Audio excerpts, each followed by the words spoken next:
Gente, eu vou usar o microfone só porque a câmera tem uma captação de áudio terrível e se a gente usasse a voz depois na gravação não ia dar pra ouvir nada. Então, a gente que vai usar o microfone quando a gente for apresentar também depois, se vocês quiserem usar o microfone. Bom, obrigado por estarem aqui. É a primeira atividade que a gente está fazendo como coletivo. Eu queria introduzir um pouco assim, de onde veio o coletivo, né, a ideia de fazer essa formação. A gente como coletivo, a gente surgiu agora durante a greve mesmo, tipo, é uma ideia que algumas pessoas tinham na cabeça já há um tempo e a gente viu uma oportunidade de se organizar durante a greve e a gente está se estruturando assim, mas com certeza uma das vertentes que a gente pretende dar continuidade não só durante a greve, mas também até o final do semestre, no ano que vem, enfim.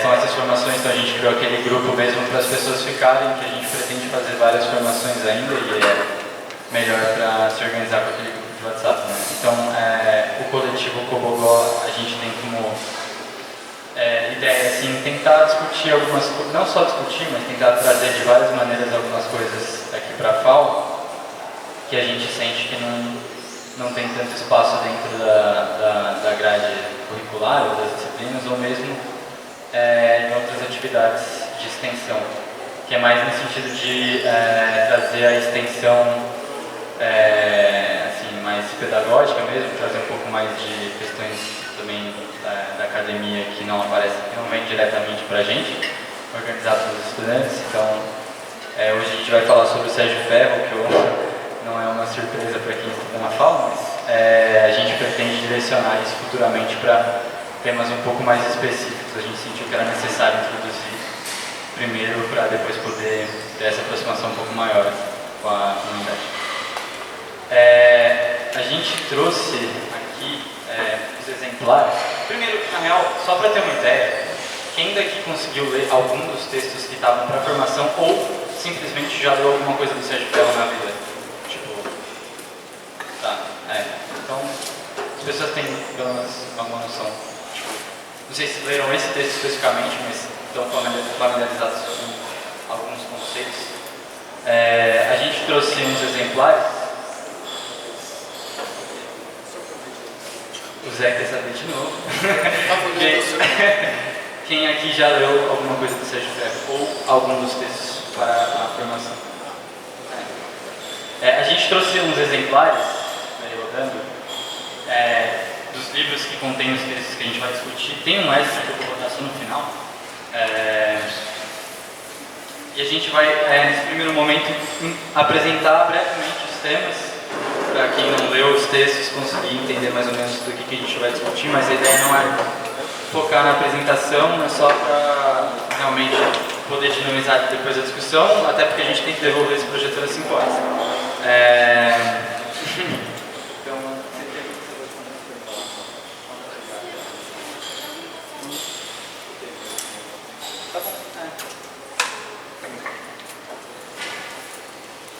Depois a gente vai colocar essa gravação no YouTube para que as pessoas que não puderem, se souberem de alguém que queria vir e que não pôde vir, puder assistir depois também.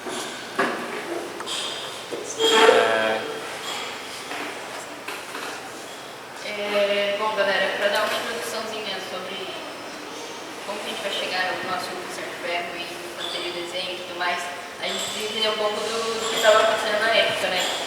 E uma das coisas importantes, assim, que estava acontecendo ali era a inaugural que o Artigas deu no ano de 1967. Ele estava meio afastado, ele estava clandestino, e aí chamaram ele para dar essa aula em 67, e aí, tipo, todo mundo estava muito, assim, querendo saber o que ia acontecer, o que ele ia falar, porque era a primeira vez que ele ia se pronunciar após o início, assim, regime militar.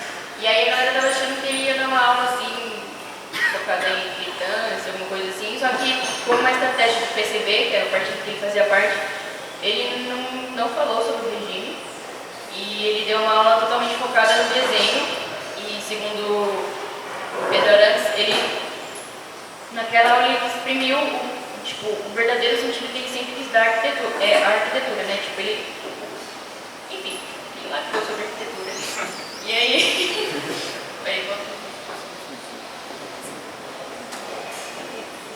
não, é isso, e ele não procura nossa entrevistadora. Pode passar. Enfim, e aí, em 68, rolou uma coisa aqui na FAO que o Pedro Arantes ele chama de racha. Surgiu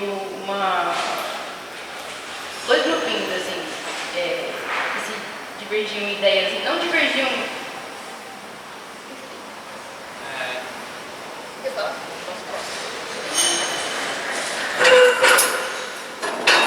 Então, na real, assim, nesse capítulo, que é o quarto capítulo do livro do Pedro, ele se apoia muito no trabalho da Dalva Thomas, que é uma pesquisadora que estudou muito a vida do Artigas. E nesse capítulo ele explica um pouco melhor isso, né? Esse momento agudo do regime militar, onde não se podia fazer nenhum tipo de debate público, porque isso já, enfim, o regime tinha olhos em absolutamente todos os lugares e qualquer tipo de debate ou de discussão acadêmica ou qualquer tipo de reunião grande de pessoas já era vista com maus olhos e podia acarretar em consequências maiores. Então, o Ariosto Miller, que era o diretor da FAO em 68, ele promoveu esse fórum de ensino que pretendia retomar as diretrizes de uma reforma que aconteceu em 62 na FAO, uma reforma de ensino que, enfim, trazia ideias um pouco mais humanistas assim, de ensino e que foram que regrediram durante o regime, e aí o Ariosto Miller quis trazer isso de novo em 68. E a partir desse fórum surgiram esses grupinhos que a Vicky comentou, né? Um deles era liderado, entre aspas, né, pelo Artigas, encabeçado pelo Artigas, que era justamente essa questão do desenho, do arquiteto desenhador, essa questão que ele fala de desenho como desígnio, né? Desenho como projeto, como intenção humana e tal. Enfim, não quero me alongar muito na questão do desenho especificamente, porque não é exatamente isso que a gente quer discutir hoje. E um outro grupo, né, que era liderado pelo Sérgio Pé, o Rodrigo Lefebvre e o Flávio Pé, que futuramente viriam a formar o movimento da arquitetura nova, que é o tema principal do livro do Pedro. E esse grupinho era um grupo contrário, não contrário assim, no sentido de serem inimigos, eram todos discípulos do Artigas. O Artigas era, afinal, grande mestre da FAO, mas eram pessoas que tinham uma visão diferente, o Sérgio principalmente, em relação a essa questão, porque a grande crítica dele é que outras pessoas na época, né, não só Artigas, tem também outro professor, acho que dá aula na pós hoje em dia, o Paulo Bruno, acho que ele está aqui, Paulo Bruno também é contemporâneo do Sérgio, que tinha muito essa questão de pensar o desenho como um instrumento capaz de ajudar nessa construção de um projeto nacional através da industrial, da industrialização e tal. E o Sérgio olhava isso com outros olhos porque o que ele estava criticando era justamente que essas pessoas não estavam em nenhum momento sequer olhando para o desenho nessa dimensão do canteiro, da separação que ele provocou ao longo da história, da divisão do trabalho e tudo mais. E foi essa a grande virada assim, que o Sérgio trouxe na virada dos 60 para os anos 70, que era um mote. Então, assim, surgiram até duas revistas, né? Uma que chamava Desenho, que era uma revista nesse sentido, de estudantes mesmo, de outras pessoas que estavam aqui na FAO, e uma outra que chamava Ou, que é uma alternativa, né? Como se fosse uma alternativa ao desenho. Inclusive, eu não sei se eu coloquei isso coloquei isso na apresentação, em 69, né? No final da década de 60, o Sérgio e o Rodrigo já estavam fazendo, né, já estavam assinando outros projetos aqui em São Paulo. Um desses projetos é a casa do Boris Brandão Lopes. E o Rodrigo até confessa, né, em 69, não sei se eu coloquei isso aqui, que ele pretendia ele confessava a necessidade de abandonar a prática profissional a partir do momento que ele viu que esse projeto que eles fizeram, né, que é um projeto da arquitetura nova, que também não é o foco da discussão de hoje, foi apropriado completamente no momento, como se fosse mais um modismo ou mais uma opção estética dentro multiplicidade de estilos, né, vou colocar entre aspas, arquitetônicos que se poderia executar, e não de fato como uma experiência, enfim, de um outro tipo de divisão de trabalho no canteiro, que é o que eles estavam tentando trazer. E aí aparece isso também, de pessoas que falam, nossa, como assim, arquitetos na FAO que estão falando que tem que parar de desenhar, tem que abandonar o lápis e o papel. Que não era exatamente isso que eles estavam falando também, mas era no sentido de admitir que naquele momento, da maneira como a atuação profissional do arquiteto urbanista se consolidava naquele momento, era impossível contestar o regime, contestar a ordem que estava imposta a partir dessa prática profissional. Era isso que eles estavam querendo dizer, assim. Apenas no desenho, como a gente sempre fez, eu não sei se é possível contestar o regime, não só no Brasil, mas enfim, contestar o sistema de uma maneira mais ampla, né? Então, nesse contexto, o Sérgio escreve essas notas de aula, em 69, são notas de aulas que ele daria, que futuramente serviram de esboço para o Canteiro do Desenho, que é esse livro grande que a gente rodou aí. Essas notas de aula foram publicadas pelo GEPAL em 72. E em 2005, o Sérgio revisou essas notas de aula e rebatizou elas. E as notas originais de 69, e elas foram republicadas pelo GEPAL, acho que, não sei exatamente em que ano, acho que foi em 2005 também, ou 2006 no máximo, com o título da produção da Casa do Brasil, que é esse texto que a gente deixou para vocês. Então esse texto é basicamente as notas de aula transcritas lá de 69 do Sérgio, com algumas correções que ele fez, e também é um texto que, assim, como a gente disse, serve como esboço desse livro que a gente está passando aí, que é tipo o livro, a obra mais icônica do Sérgio, né, que trouxe tanto reconhecimento para ele. Não sei, alguém quer adicionar alguma coisa nessa questão do contexto? Alguém tem algum comentário assim? Eu acho que também colocar as coisas. Não?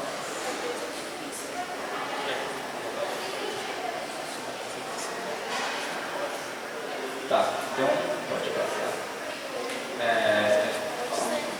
A Laura vai falar sobre o texto do Sérgio.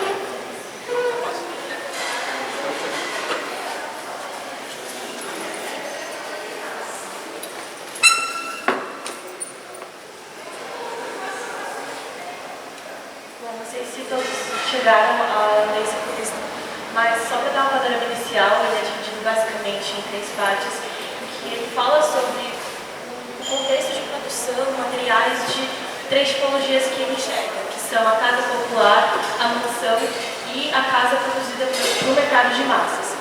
Iniciando a primeira parte do texto, que é focada na produção da casa popular, logo de início ele destaca que ele utiliza de uma pesquisa feita pelo professor Carlos Lemos na época, que fazia um levantamento de moradias, de cerca de 122 moradias da cidade de São Paulo, para trazer estatísticas sobre esse panorama. Então, toda essa reflexão que ele faz sobre essas 3 tipologias parte dessa pesquisa, que na época ainda estava em andamento, ela só vai ser publicada posteriormente, mas foi algo concomitante a essa produção, nesse contexto de 69.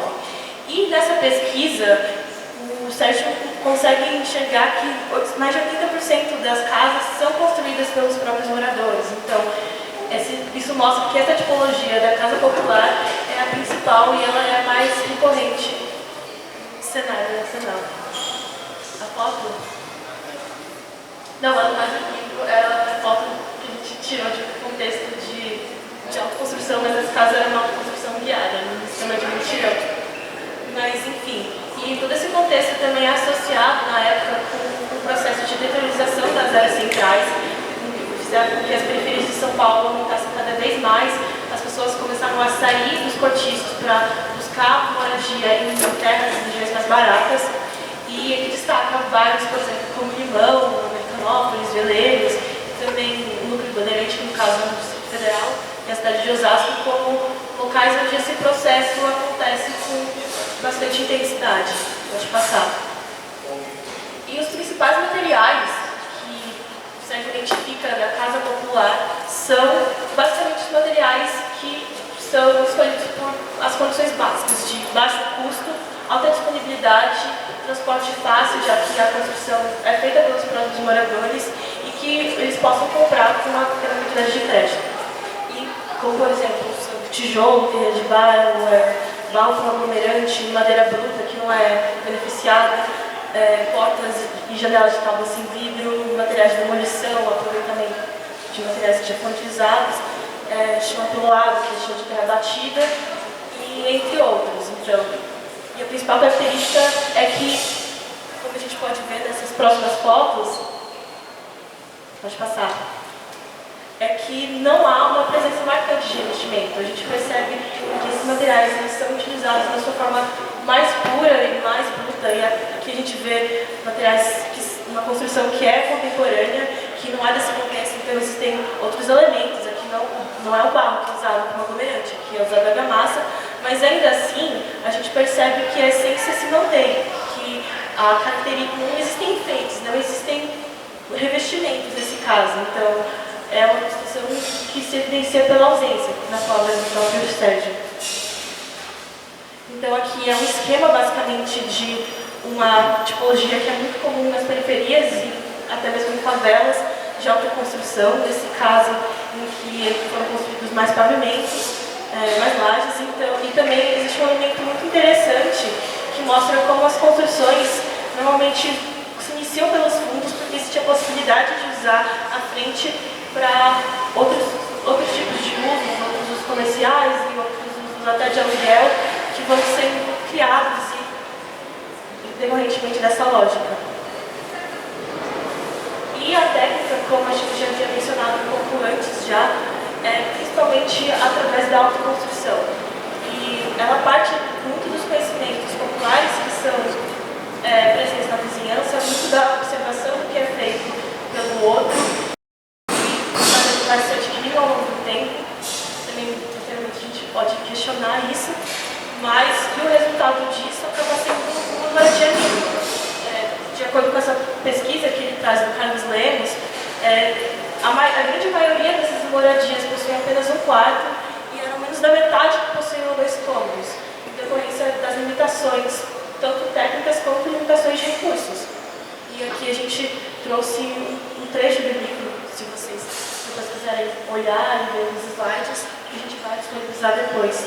Mas basicamente é sobre isso, sobre essa carência de recursos e sobre a adaptação do que existe, das técnicas que são presentes e que circulam. E sobre o valor, é importante destacar que talvez seja essa tipologia em que haja a maior aproximação entre o valor de uso particular, o uso da pessoa que realmente vai viver nesse lugar, e o valor de uso social, que é o valor de uso para moradia, para o uso do próprio morador.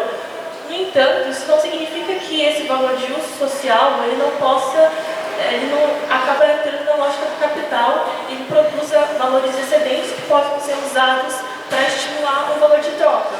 Por exemplo, é o caso daquela lógica em que as pessoas constroem primeiro aos fundos e depois acabam construindo mais pavimentos ou construindo mais na frente para gerar outros tipos de uso e gerar fontes de renda mesmo. No caso, como alguns operários acabam produzindo suas casas e acabam destinando essas moradias para aluguel mesmo.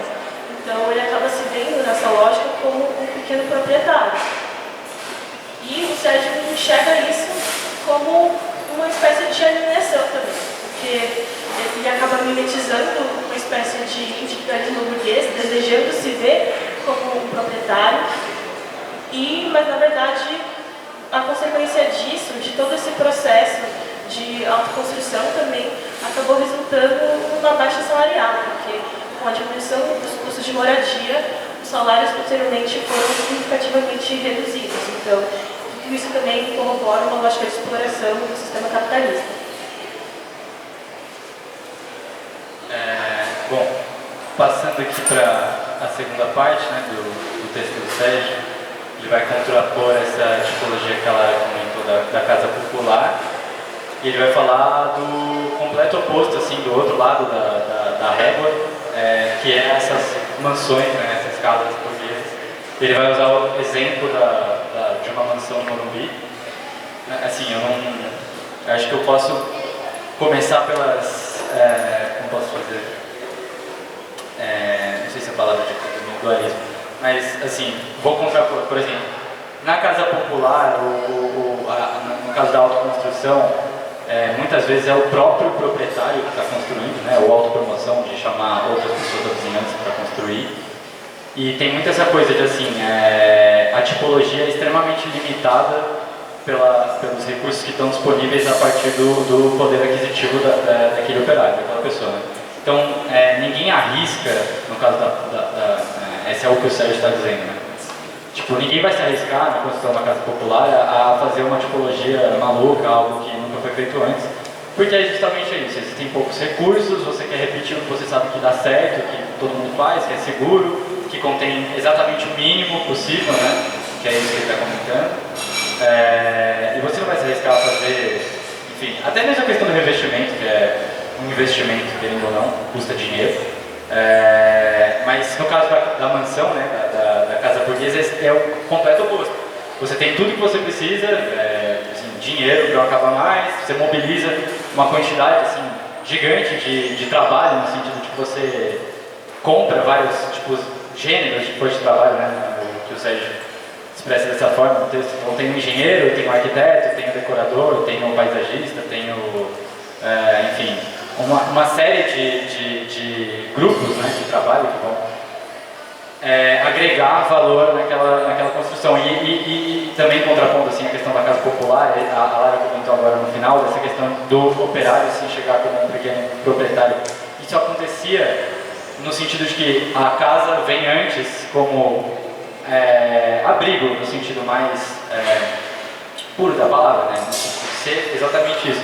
Um local que contém exatamente o mínimo necessário para a sobrevivência. Então a cozinha, ele vai detalhar isso melhor assim no livro, mas até a questão de estimativa do tamanho dos cômodos, a cozinha é sempre o maior, porque é lá que a pessoa passa a maior parte do dia, tanto para preparar alimento, é onde as crianças podem brincar ali, ficar na mesa e tal. E a tipologia vai seguindo pelo uso. Né? No caso da mansão, não. A mansão ela é construída desde o início como uma aplicação de capital. Ela é feita para se valorizar a partir desses trabalhos, não só do trabalho, mas da questão da especulação imobiliária, óbvio. No caso da casa popular, esse excedente, né, que talvez venha ao longo dos anos, seja suficiente para construir, por exemplo, um anexo aos fundos, cômodos de aluguel, e aí, ao longo do tempo, de maneira muito lenta, dá essa sensação, né, ou de fato ascender, mas muito pouco socialmente esse operário, que no final das contas se sente, né, como proprietário, né, e de fato é proprietário, mas às custas de ter, enfim, como a Lara diz, redução do seu salário e tal. Isso não acontece no caso da casa burguesa, né? Pode passar. E aí a questão dos materiais é diametralmente oposta também, né? Na casa burguesa vai ser mobilizado todos os tipos de material, produzido de maneira artesanal, então o revestimento principalmente, né? Não existe de maneira pura, como existe na casa popular, uma casa burguesa que seja não revestida. Talvez ela seja não revestida, mas de uma maneira, como eu comentei na questão da casa do Juárez Brandon Lopes, né? De uma maneira que tenha sido já apropriada por algum modismo, ou de alguma forma apropriada pelo capital, pelo mercado, como uma opção estética. Então, talvez uma casa burguesa não revista uma parede porque é bonitinho deixar com tijolo, mas não porque de fato não há uma intenção de ocultar o que está acontecendo, o trabalho alienado. Esse é o grande ponto que o Sérgio vai trazer para o revestimento, mas a gente vai comentar isso depois. Enfim, voltando aos materiais. Então é isso. Existe uma grande oferta, não diria, mas existe alguma oferta de mão de obra especializada, técnica, pessoas que estão dispostas pessoas que sabem, né, fazer tudo isso, colocar todos os materiais, azulejo, ladrilho, pedra portuguesa e tudo mais. E tudo isso vai agregando nesse sentido que ele diz, nessa questão de agregar valor à casa burguesa, né, como aplicação do capital, através desse trabalho que vai se construindo e vai se aumentando esse valor.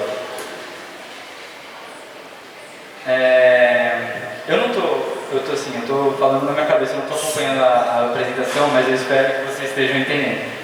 Tem uma outra questão que é interessante, que é também diametralmente oposta, contrapondo à casa popular. Na casa popular é o valor, como é que você falou, de uso de propriedade particular? Valor de uso particular, é isso. Uso social, que é isso. A casa popular surge com esse valor de uso particular, é isso, né? O uso próprio, no sentido mais puro. E aí talvez ao longo do tempo, a partir desse excedente, ela adquira algum outro valor, um valor de troca, ou simplesmente por existir um valor de uso social. No caso da mansão burguesa, esse valor de uso particular ele é o menor possível. Então todas as ocupações que estão ligadas à vida privada, assim, né, as coisas mais banais da vida comum mesmo, elas são completamente ocultadas. Então na fachada você nunca vê a cozinha, ou sei lá, os quartos, você nunca vê o que está diretamente ligado à vida privada. Você vê o hall de entrada, sei lá, a piscina talvez, ou qualquer outro tipo de uso que esteja nesse sentido de demonstrar um poder, ou status social, ou econômico. Até mesmo os empregados, né, que o Sérgio coloca como uma demonstração de, não vou lembrar agora de cabeça, mas acho que ele chama de demonstração de valor móvel, sei lá, alguma coisa assim, tipo assim, literalmente significa que a pessoa tem dinheiro para empregar pessoas para trabalhar na casa dela. Mas a ocultação dos empregados, ela não acontece, mas sim a ocultação dos empregados quando estão realizando atividades que estão ligadas à vida particular. Então, aí surgem os corredores, a área de serviços, corredores paralelos, você nunca consegue ver a área de serviço pelo hall, você tem que passar pela cozinha necessariamente. Então, o empregado consegue facilmente trabalhar na casa, trabalhar na cozinha, na área de serviço, sem ao menos ser visto por alguém que esteja, por exemplo, no hall de entrada. Essa é a lógica que organiza a tipologia da construção na casa burguesa, que é completamente diferente da lógica que está sendo movida pelo valor de uso particular na casa operária, como o Sérgio coloca, né? O que mais? Acho que pode passar. Vocês querem adicionar mais alguma coisa? Eu falei antes da minha cabeça que eu nem sei onde está na apresentação, honestamente. Basicamente isso, que como consequência também dessa normalização do uso particular, a casa ela é vista como uma reserva econômica, ela é vista como um tesouro, então o uso dela é o mais cuidadoso possível, como o Sérgio fala, do uso e parcimonioso, para que isso garanta um alto valor de troca para a mansão mesmo. E acho que é isso, a gente outras coisas que acho que você já comentou, quanto mais trabalho é posto nela, quanto mais serviços, quanto mais mão de obra, quanto mais detalhes que são criados para ela, aumenta o valor de troca, consequentemente garante que esse capital seja capitalizado. E acho que é isso. E como consequência, são estimuladas formas cada vez mais robustas e mais complexas para que se ponha um valor de troca maior nessa moradia.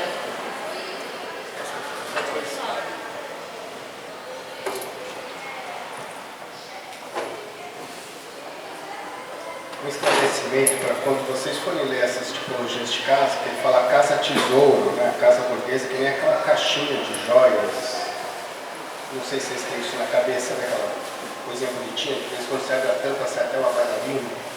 Bom, essa coisa enfeitada. É que tesouro, o Sérgio Ferro usa no sentido da economia disso, que é o capital, ele é um valor que vai aumentando e está sempre em circulação. Estou investindo em mão de obra, outras coisas, enfim. A experiência do dinheiro como investimento, capital. Tesouro é o que o economista diz que é o oposto, né? Quando você retira valor de circulação e segura, põe no cofre, ou põe numa casa. Então é muito bom, é um autor que usa o tesouro no sentido correto. Quer dizer, a minha casa é uma espécie de esbanjamento de valor que eu fixo, coloco sólido o valor e eu não estou especulando. Então não tem maior demonstração de riqueza que você pegar uma nota de dinheiro e queimar. Ostentação completa, por isso que é tesouro. Acho que pode passar. Então, a última parte do livro, né, que ele divide em 3 principais, é essa que ele vai destinar ao que ele chama de estreito mercado de massa, né, que seria a produção de habitação para a classe média. Não sei, eu pessoalmente, quando li o texto, entendi isso como algo que está muito mais próximo da casa burguesa, no sentido de tentar imitar ao máximo a casa burguesa, que ao mesmo tempo se aproximam de certa forma assim. Não é exatamente um meio termo entre a casa operária e a mansão, não é exatamente isso, assim, a ideia da habitação de classe média. Ele vai explicar, na verdade, que principalmente nessa questão do revestimento, tudo que significa demonstração de riqueza, né, ou demonstração de status, esse tipo de elementos, né, que a gente pode colocar, como o Zé colocou, e tesourar simbolicamente na construção para tentar, sei lá, agregar qualquer tipo de valor de uso social ou algo do tipo. Isso vai ser produzido. Existem indústrias, por exemplo, de revestimento de segunda mão, assim, para a classe média. Isso ele está falando nos anos 70, tá? É importante lembrar que esse texto é do final da década de 60. Tem muita coisa que não é mais assim hoje em dia. Mas naquela época, assim, não existia indústria de revestimentos aqui no Brasil que produzisse revestimentos de qualidade para a mansão burguesa. Era tudo importado ou feito artesanalmente. Mas de cada mansão assim, que aparecia no Morumbi, podia surgir um punhado de indústrias pequenas de revestimento que iam produzir imitações daquilo que estava sendo colocado na mansão, com uma qualidade menor, óbvio, destinado à classe média, num sentido de que é isso, a classe média tenta se aproximar do burguês, tenta ser o burguês e tenta ao máximo se diferenciar, acima de tudo, da classe operária, ao máximo se distanciar. Então, tudo que é o melhor, como ele coloca, né, se caracteriza pela ausência. Tudo que falta na casa operária, ele vai tentar colocar na casa dele, por mais que seja de segunda mão, que não seja igualzinho a do Morumbi, vai ser muito parecida esteticamente, ou não, mal feita, até como ele coloca, tinha muitos componentes assim, de decoração, de revestimento, que eram feitos de maneira meio anárquica, assim, que não tinha uma modulação muito clara, às vezes vinham com defeito e tudo mais. Pode passar. Uma coisa muito interessante que ele coloca, não sei se está nesse slide, aqui ele fala um pouco dos materiais, né? A gente está ressaltando os materiais que a gente acha que é algo importante de ter na cabeça, né? Então ele vai falar, por exemplo, do ferro, do cimento, das pastilhinhas, os tacos, e aí ele vai falar justamente dessa cópia industrial, né, de produtos que são artesanais, que são utilizados na mansão, mas são produzidos industrialmente, em pequenas indústrias, na época, de maneira para a classe média. Tem uma questão interessante, passa o slide, acho que tem essa informação. Aqui a gente colocou, você quer falar mais? Você colocou as imagens? Eu achei muito interessante, assim, porque isso é uma imagem, isso na verdade é um render pronto que eles vendem para produção de casa financiada pelo Minha Casa Minha Vida. Então, e ele segue totalmente esse padrão de colocar muitos elementos de investimento para atrair as pessoas a comprarem essas plantas, esses desenhos, que a gente na verdade percebe que não tem nenhuma função estrutural. Assim. Então, todas as fachadas são revestidas, todas as paredes são texturizadas, mero chamativo mesmo. Então, aqui são alguns exemplos de algumas coisas que o Sérgio fala. Ele fala sobre esse tipo de maçaneta que imita o estilo colonial, ele fala sobre esse estilo de porta, e aqui sobre aqueles adesivos de madeira mesmo que são utilizados para imitar o que não é artesanal, imitar o de Canadá, por exemplo. Passa o slide, deixa eu ver se tem uma...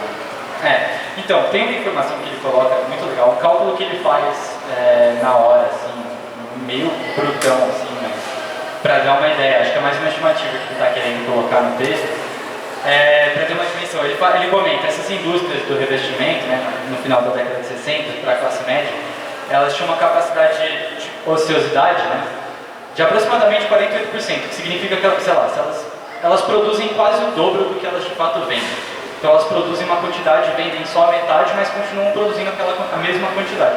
E ao mesmo tempo que isso acontecia, ele coloca, né, em termos de porcentagem, o quanto isso representa do PIB nacional, né, a indústria do revestimento. Então ele vai falar, acho que o raciocínio dele a construção no Brasil representa aproximadamente 10% do PIB.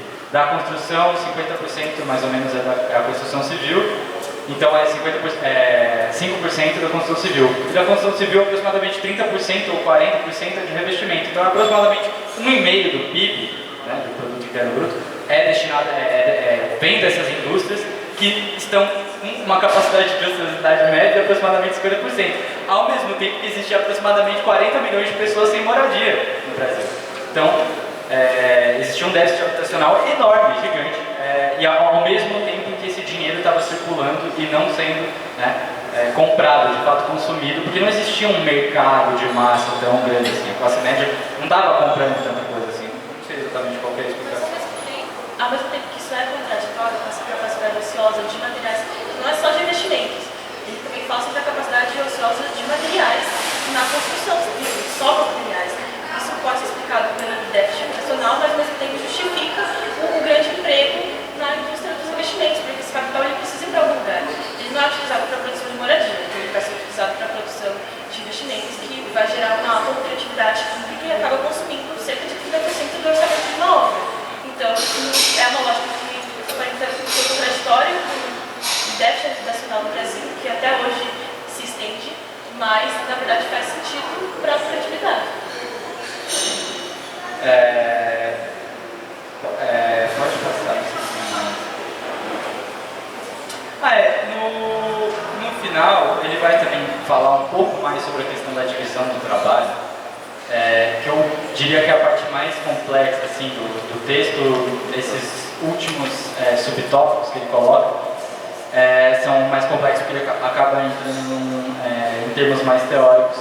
Mas ele vai comentar um pouco sobre essa divisão do trabalho nas obras de classe média, ou até mesmo nas músicas portuguesas, que daria para dizer a mesma coisa, que é essa coisa de vários grupos. Então tem, por exemplo, não existe, é engraçado porque ele fala assim, por exemplo, não existe um carpinteiro que trabalhe só com madeiras, uma obra de construção, mas existe um carpinteiro que trabalha com as madeiras das formas de concreto, existe um outro cara que trabalha com as madeiras dos móveis, por exemplo.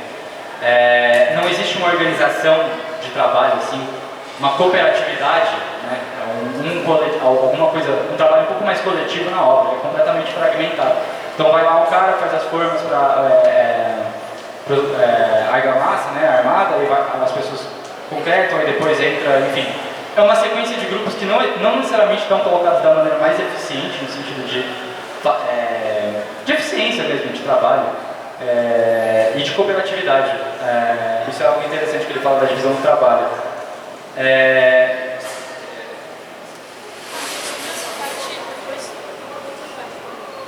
Pode passar, então. É que vai muito no sentido, essa parte final dele, que ele fala sobre o trabalho, sobre a mais-valia, no sentido de mostrar porque a manufatura ainda é predominante na produção da construção civil mesmo. Porque ele questiona muito sobre por que a nossa produção ainda não é industrializada. E existem uma série de fatores para isso, né? Só que, em geral, tudo se justifica porque é mais rentável que haja manufatura. A gente trabalha com a existência de um grande exército de reserva, existe um grande grupo de empregados, que significa que há uma grande mão de obra disponível e que essa mão de obra disponível ela acaba sendo muito mais rentável do que o gasto que se utilizaria, por exemplo, com um capital fixo na construção civil. Então, existem interesses tanto da parte dos capitalistas como da parte dos semi-oficiais da construção civil, dos trabalhadores semi-oficiais, em manter as condições arcaicas, porque para os trabalhadores semi-oficiais existe sempre a possibilidade de você obter uma semi-qualificação e assim conseguir uma certa ascensão social dentro dessa lógica de manter uma manufaturado, uma divisão de trabalhos. E para o capitalista é interessante porque ele consegue assim ter uma maior taxa de lucro trabalhando com uma baixa composição orgânica, que existem muitos conceitos que o Sérgio fala que são um pouco mais econômicos assim, mas é basicamente você investir numa maior quantidade de capital variável, que é mão de obra.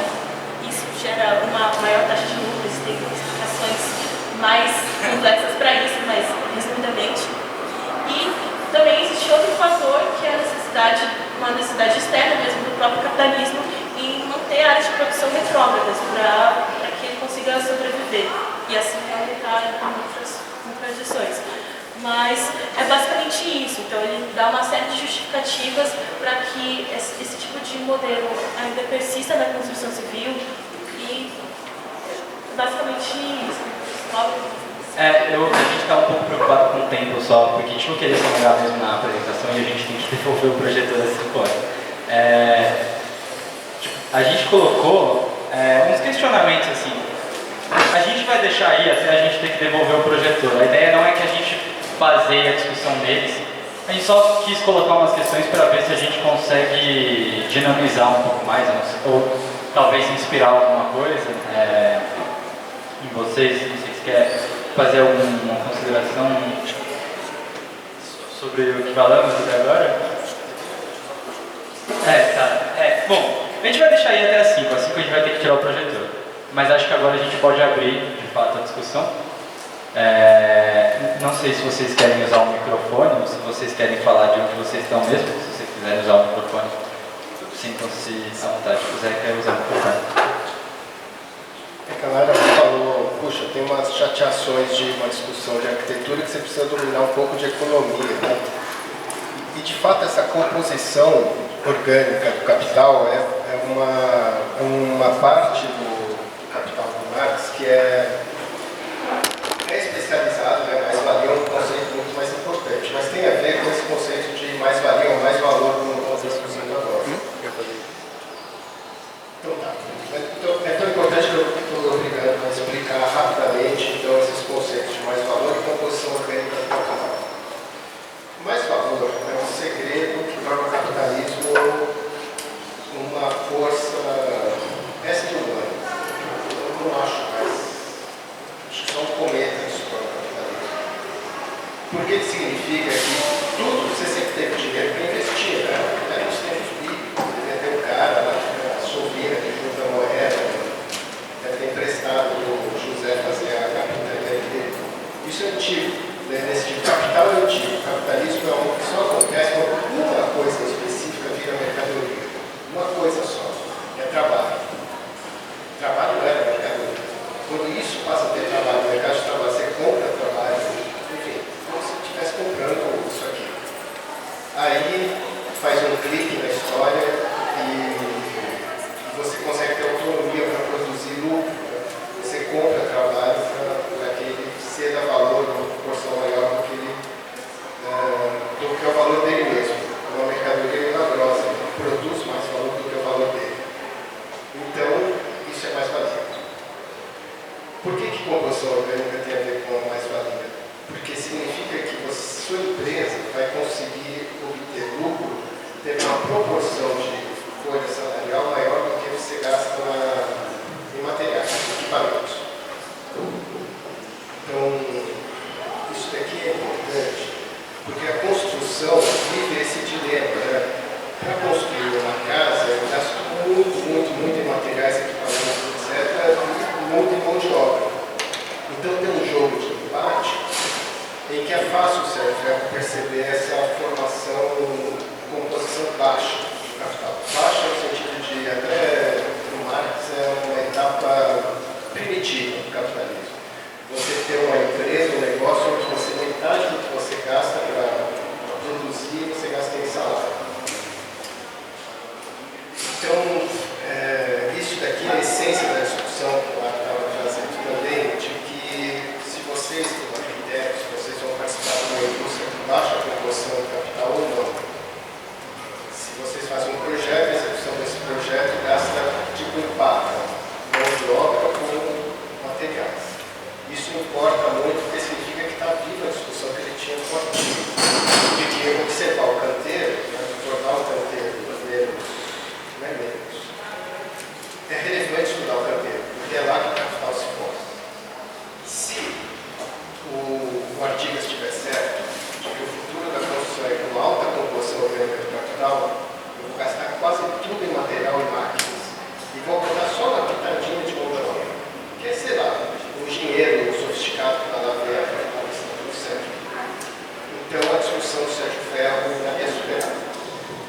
É um conceito econômico, é chato, mas acho que vocês precisam ter esses conceitos econômicos para estudar um autor tão importante, porque ele usa a sério mesmo, conceitos econômicos. Alguém quer colocar alguma coisa? Alguém quer trazer um pensamento que teve, ou enquanto eu apresentação, enquanto eu dei os textos?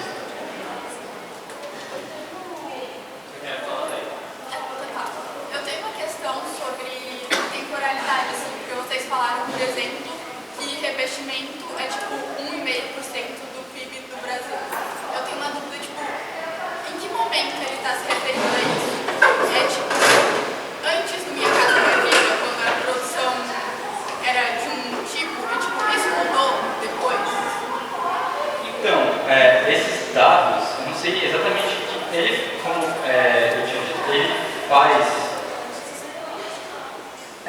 eu acho que nem usam dados, eles não usam dados, a gente tira umas coisas da cabeça deles, né? Mas assim,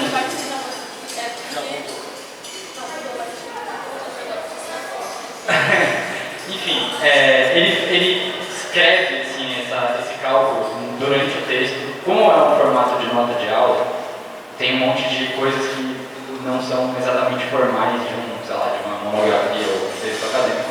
É um texto mais livre mesmo. Então ele vai colocando umas anotações mesmo, que ele tinha colocado na época, 69, que ele chega nessa estimativa aí do 1,5% do PIB. Isso eu acho que ele está se referindo ao ano de 69, à década de 60.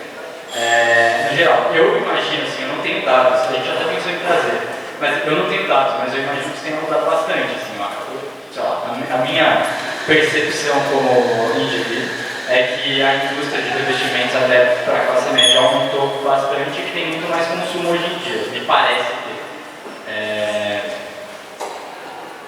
Está em 6% hoje em dia, cerâmico especificamente, 6% do PIB nacional. Mas só para usar os investimentos, só nesse setor ou pode... Cerâmico, a gente poderia até colocar mais coisas dentro, nesse sentido. Ou seja, cresceu bastante. Não, é dados Multiplicou 4 vezes. Não, 4 vezes, 4 vezes. Da associação, alguma UNFA que reúne esses dados. Né?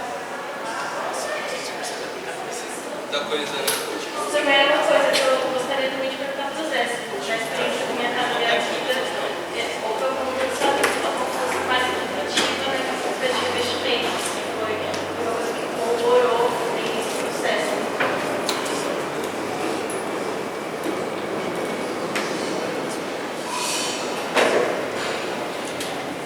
Olha, é interessante, porque esse texto de Ferro, ele até o Henrique citou, não sei se ele tirou da cabeça ou não, mas tem algo interessante. Se você está falando de exploração de trabalho, essas porcentagens elas podem não estar com uma precisão incrível, econométrica. Talvez esse site tenha, inclusive, uma associação, ela quer dizer que é importante. Então, ela está contando de tudo. Associação Nacional dos Fabricantes de Cerâmicas para Revestimentos, Louças Sanitárias e Congeleiros. Então, deve ser mesmo, porque como a gente está medindo o valor, né, são materiais com alto valor. Né? A gente nunca está prestando atenção para a bacia sanitária, né, que é aquela coisa, mas custam, a mais baratinha custa uns 400 pau, né?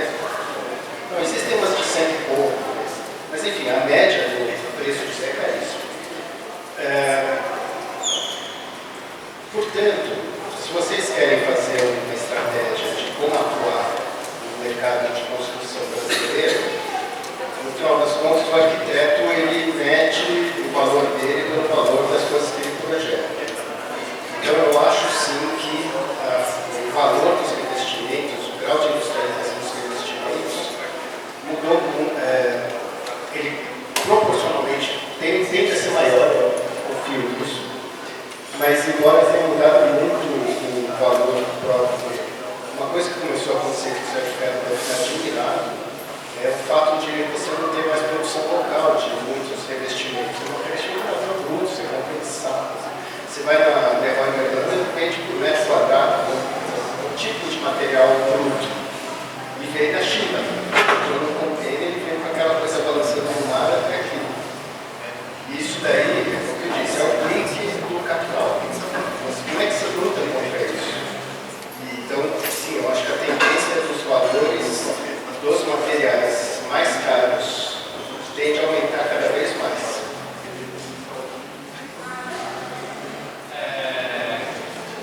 Por favor, falem alguma coisa que vocês têm na cabeça. Você quer usar Não sei se uma coisa que eu queria perguntar para você, você comentou essa coisa da substituição do trabalho, cada vez um trabalho mais de máquinas. Isso é uma coisa que eu acredito que é uma tendência geral do capitalismo, desde que começou o capitalismo, dessa substituição do trabalho vivo pelo que a Marx chama de trabalho morto, né, de máquinas. E na sua experiência de pesquisa, de trabalho, você acredita que isso é uma coisa que acontece na arquitetura? Que vem acontecendo, vem sendo mais substituído por máquinas, o trabalho, ou nem tanto? arquitetura, vocês não têm dúvida nenhuma, né? Que o que tem de arquiteto sendo substituído por máquina, na obra. Bom, então na arquitetura, sim, um grande escritório, um escritório normal na época do Sérgio Ferro, tinha vários arquitetos. Hoje em dia, mal tem arquitetos, e o arquiteto já é uma extensão da máquina, trabalha lá, e muita gente está estagiando, né? Uma hora alguém vai inventar um drawing GPT, já existe, no canteiro de obras, sim, é uma coisa, achei engraçado esse efeito de três livros diferentes, porque como todo estudante, quando eu entro na faculdade, essa é uma faculdade atravessada por um problema geracional.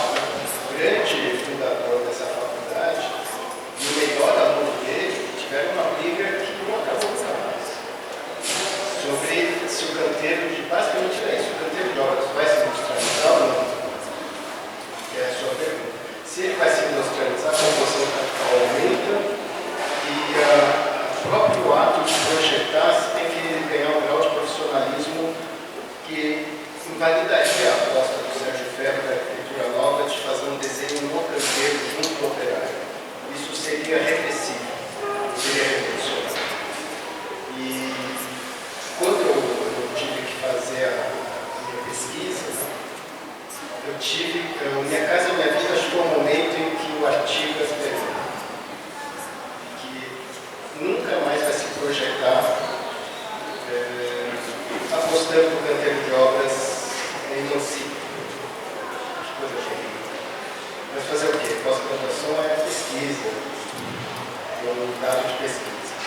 Sim, então vocês vão atuar numa indústria da construção civil, essa tipologia da casa popular. Chama casa popular porque as notas de aula está bem explicado, né, no livro. Chama casa popular porque ele dava uma aula, você vai achar uma aula era sobre a casa popular, outra era sobre a relação, outra sobre o mercado de massa. Então o nome casa popular acabou dando nome de conjunto. Mas acho que vocês vão atuar numa época em que vai ter que aparecer duas formas de industrialização diferentes. Porque a industrialização já aconteceu. E aconteceu onde ninguém esperava, que seria no programa habitacional do governo Lula Dilma. Que é duas formas de industrialização. Uma é essa industrialização de massa, que não é mais o estreito mercado de massa, é o novo mercado de massa. MRV, né? Grandes empresas, elas começam a dar um tom. E a outra é a industrialização informal. Industrialização basicamente da construção por milícias e o PCC. Essa é a tipologia importante. Você ter uma indústria ligada a uma economia informal, aposta dentro do que tem uma economia informal. É tudo que você quer. Você tem informal a ocupação de uma casa, tem informal na encomenda um assassinato, enfim. Essas tipologias são interessantes, então tem novas tipologias para vocês pesquisarem.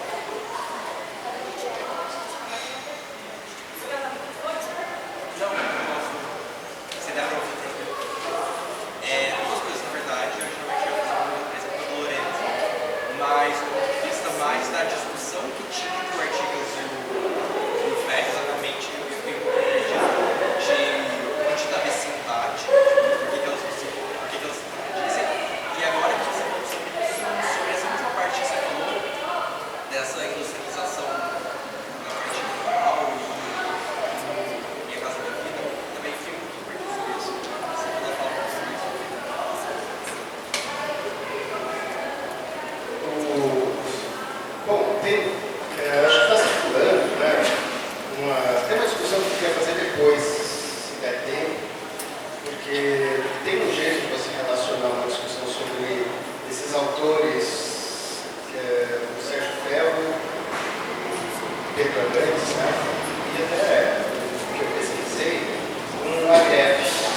evitável que eu pegasse os livros que vocês estão vendo aí, né, do Sérgio Ferro, e fosse lá, eu quero ver um canteiro de obras dominado pelo capital, através de um projeto sobre mão de obra de manufatura. No final, para fazer a lição de casa do aluno da FAO. Obviamente que a relação entre Artigas e Sérgio Ferro é aquela aposta cruzada que eles tinham na industrialização. O Artigas, como todo economista, achava que você tem que formar classes sociais bem definidas em relação ao capital. Qual é a classe social mais definida como trabalho? É o operariado. A pessoa que participa de qualquer meio de produção, né? O campesino ele não tem como resistir ao capital, ele é um empregado. Bom, então o que o Artigas tinha que fazer você tem que desenvolver isso na construção, o arquiteto tem que participar para promover surgimento de grandes empresas, uma massa de trabalhadores operários. É claro que o arquiteto não vai se posicionar contra uma exploração brutal do operário, mas sim que esse operário possa ter uma luta de classes. Ele é um trabalhador que consegue direitos, jornadas, é uma luta constante. Então o Artigas não era um cínico, era uma pessoa que tinha uma visão muito crítica do canteiro de obras, mas numa aposta que você precisasse tirar a luta de classes. Os melhores alunos dele, na época, justamente achavam o contrário, que a luta de classes do canteiro era possível porque a construção nunca vai deixar de depender da habilidade do trabalho. Sempre vai ter canteiro de obras que não dá para ser dominado pelo projeto. Então, portanto, que industrialização? Vamos manufaturado, né?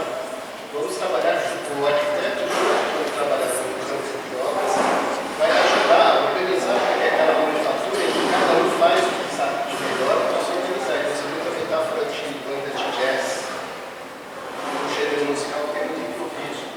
Você tem uma linha, cada instrumento toca o que quer durante um tempo, depois troca, etc. A gente tinha achado que o arquiteto podia ser uma espécie de participante de uma banda de jazz. Bom, então, na minha casa de vida, eu fui lá fazer a missão de qualquer estudante da FAO, que é observar o poder de obras manufatureiras. E ele não acontece mais. Depois, se vocês quiserem, aí tem uma forma de livro, a tese, mas a tese vocês baixam aí na forma de tese da USP. E eu fui estudar justamente essas tecnologias utilizadas no concreto alta tensão, meleca, você despeja de formas, pouquíssimos operários, e aí a composição é altíssima. Aquela forma é caríssima, uma forma de alumínio, que sei lá, da China. E o operário ganha bem, mas são poucos operários. E aí o seu artigo estava certo, desgraça. Vai se industrializar e na briga entre os dois, que eu espero que eu explicar claramente, como sempre acontece, pai mais velho, olha, você vai se dar mal, não é nada assim. E estava certo. Depois eu faço a relação dessa discussão com a greve.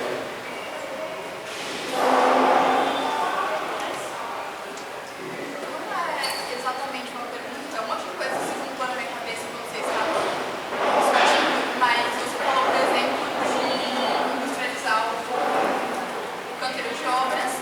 E eu tô pensando, como isso acontece em diferentes tipologias. A gente está se referindo ao operacional. E aí, acho que o Sérgio Ferro se diferenciou, a casa popular, a mansão e afim.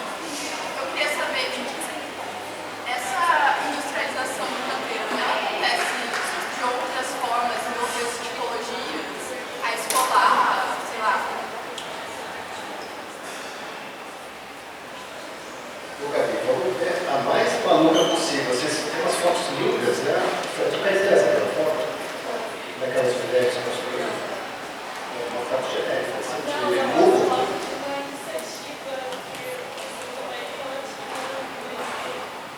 Nada.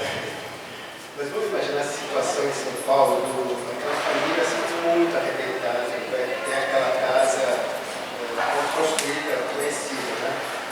É industrializada, e olha só que engraçado, ela é parcialmente industrializada. É a situação, né? A situação que todos falam isso no fundo da picada.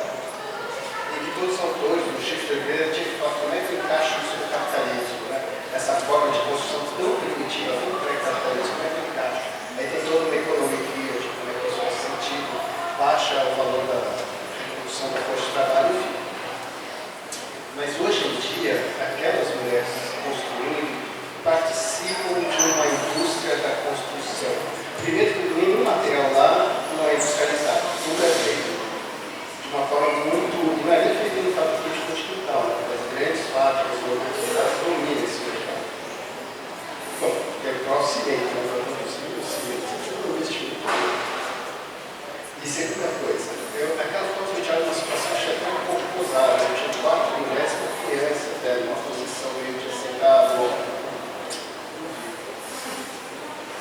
certamente tem mão de obra contratada, né, que também é treinada com procedimentos industrializados e tem a formação de massa, tem muito equipamento, né, tem equipamentos padronizados, tão baratos, não há um desejo de seguir padrões.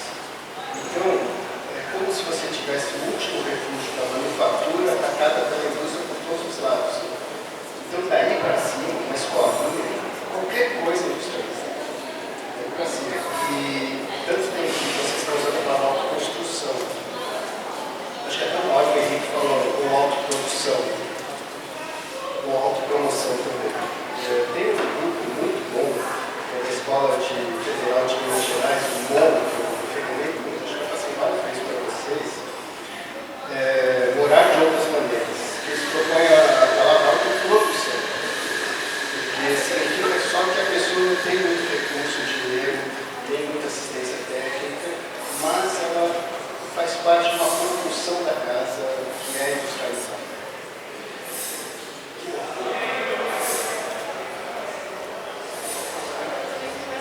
Sobre isso, porque se acho que lembrar desse ponto, assim, a gente discutiu que existiu um grau de industrialização hoje no que dificilmente pode ser revertido, que essa tecnologia já chegou no carreiro, mas se ela chegaria no site de regulador e pararia, porque não sei, assistiu muito sobre, principalmente sobre o fato do Sérgio Ferro falasse da necessidade de manutenção de áreas retrógradas de produção, como a gente está na periferia do Sacariz, então a gente seria essas áreas.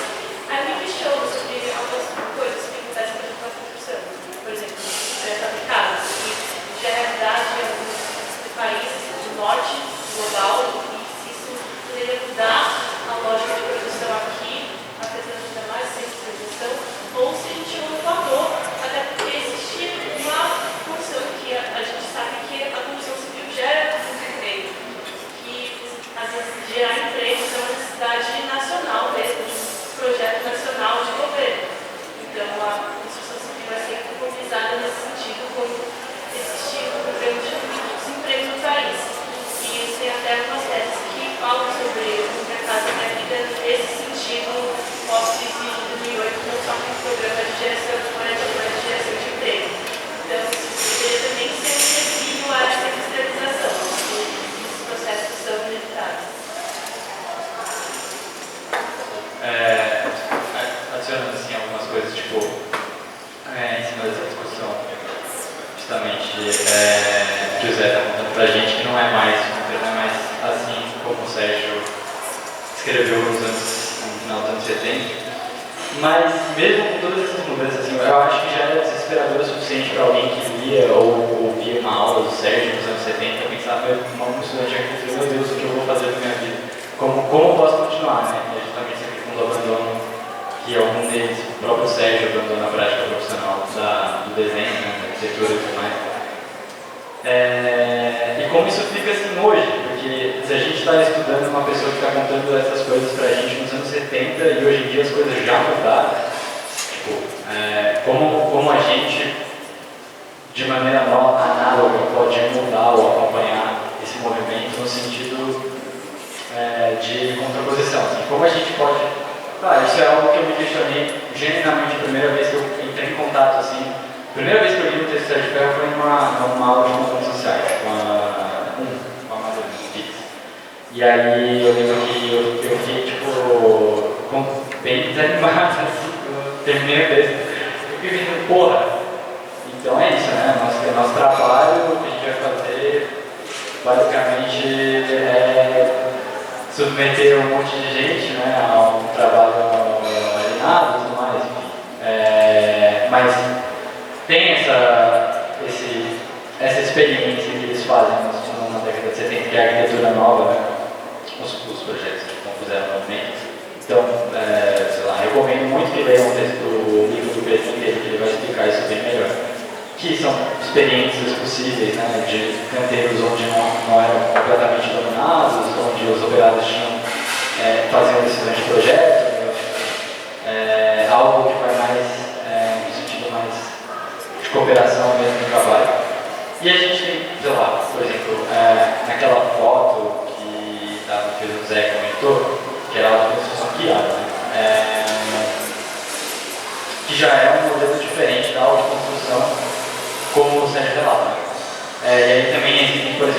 mutirões autogeridos ou mutirões que não são necessariamente autogeridos, né, mas que estão na presença de outras forças externas que estão coordenando. Então, mas e ainda mais com essa questão da industrialização, eu fico pensando aonde nós conseguimos, como a gente consegue atuar para, de certa forma, eu não saberia nem finalizar a frase, mas, porque realmente é um beco sem saída, né? Ou simplesmente parar de atuar. Mas enfim, fica aí essa questão. Então, beco sem saída, vamos pensar isso, essa é a primeira reunião do coletivo, né? E, portanto, é uma reunião de pessoas que não querem entrar em beco sem saída. Então, vamos ver essa pergunta lá, que é interessante. No setor da construção, tem a sua composição de capital, faz com que qualquer investimento que você faça haja muitos empregos formados. Sim, é verdade, só que no fator declinante, você não tem mais aquela massa de gente empregada que tinha, que você tiver voando. Vamos fazer uma capital em Brasília, né? E aí vai estar uma massa de gente para lá, carregando tudo nas costas. Se a gente fosse falar lá, vamos fazer uma capital agora, não tem Brasília, vamos fazer Brasília agora, você pegaria muito menos gente. Bom, então, a lição de por que o professor Artigas tem que ser o melhor aluno dele. Parece um pouco Deus e Lúcifer, né? Lúcifer é o anjo do caminho. Mas por que o professor Artigas ganhou? Porque na esfera da produção é inevitável que não reste espaço que não seja capitalista. Vamos pensar numa produção super anticapitalista, aquele pequeno produtor rural de cogumelo chip, especial. Pode ser, mas ele está atuando no mercado exclusivo para aquele produto, né? A comida orgânica, um restaurante muito simpático, são espaços de produção. E acho que vocês poderiam aspirar que houvesse canteiros muito interessantes. Eu fico pensando, no ano passado a gente viu aquela coisa muito bonita da ITA, né, projetada no Museu da Manhã, que ficou um tempão aqui na praça aqui da Escolha. A ITA é uma fabricante, mas também ela é uma construtora, né? Ela tem que ter um operário. Quem conversa muito com aqueles operários são pessoas fabulosas, né? Porque existem também pequenos espaços de produção capitalistas, mas de pessoas que se envolvem com a produção de uma forma muito satisfatória. Mas o professor Artigas, acho que ele tem uma coisa, não há espaços não capitalistas na produção, uma vez que gera aquele equilíbrio. Acho que só se cair no medo, acabar as pessoas, porque ele é coisificante. Né? Mas então, como é que isso não tem o sem saída? Eu fico pensando que coletivo que se interessasse por aspectos de tecnologia e produção, ele pode analisar os resultados. Né? Isso é bonito no espaço. O espaço produzido, ele é facilmente desmercantilizado. Ele é muito fácil mercantilizar, mas é muito fácil desmercantilizar o espaço. A gente está no que isso aqui não tem valor de mercado. Né? Sei lá, talvez alguma maluquice hiperliberal tente vender a fauna, mas sabe, é uma coisa tão geral. E o fato de você se apropriar desse piso de uma forma não mercadológica, talvez seja um aluno, um emprego, etc. Então, o espaço tem essa facilidade, a gente tem lugares facilmente desmercantilizados. E antes de fazer essa tese, eu fui fazer uma dissertação justamente sobre esses espaços, aquelas cooperativas de habitação urbana, essas são incríveis. Que elas são de produção, tá? Empresa, etc., mas os uruguaios são espertos e falam, mas o que me interessa é desmercantilizar o resultado final. E lá não pode ter concorrência. Então a arquitetura ganha um sentido muito bom. Ele tem uma arquitetura própria para espaços desmercantilizados. Então, calma, o modelo sem saída da produção tem uma rotina lá, vocês podem ver. Vocês tentarem fazer um coletivo que estuda os espaços não mercantilizados. Pode ser, talvez a forma de produção seja mercantil. Quem sabe? Pode ser bom. Quer se esperar.